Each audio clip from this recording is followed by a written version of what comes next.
Сәлем достар, бүгін капуста мен морковтан керемет дәмді салат жасаймыз. Бір жесеңіз жей бергіңіз келеді. Ол үшін бізге капуста, морков, шуа және осы салатты маринадтайтын эмальді ыдыс керек болады.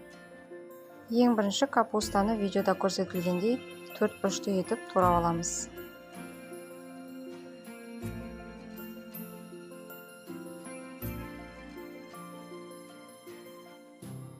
Капустаның қатты жерлері болса алып тастап, ыдысқа бірінші слой етіп саламыз.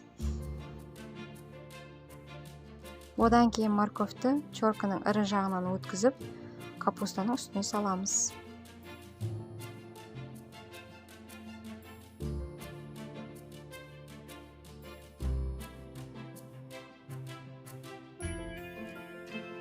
Жуаны полукольца етіп турап, морковтың үстіне саламыз.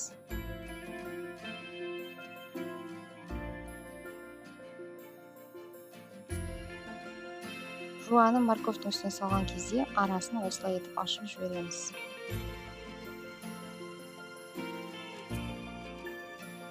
Енді маринадын дайындаймыз.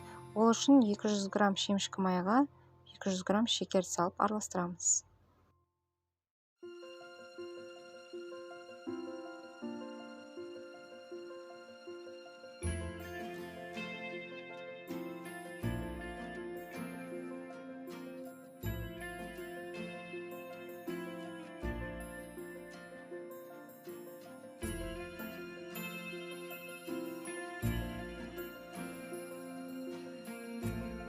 Жаңағы майымыз бен шекерімізді қайнап жатқан 600 грамм судың үстіне құямыз.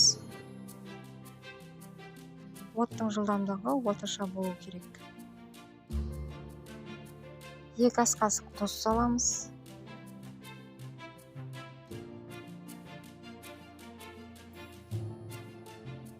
2 ас қасық 70% уксус құямыз. Одан соң 3 лавр жапырағын саламыз.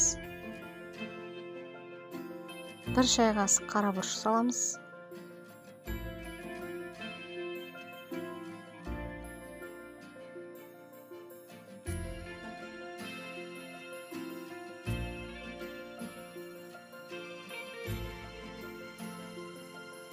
Және қасықтың ұшымен қызыл бұрыш саламыз.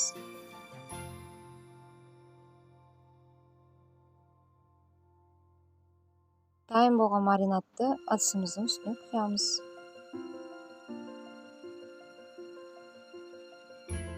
Ыдысымыздың аузын жауып, салқын жерде сақтаймыз. Бір айта кететін жайт, мысалы сіз кешке жасасаңыз, ертесі күні таңертең дайын болады.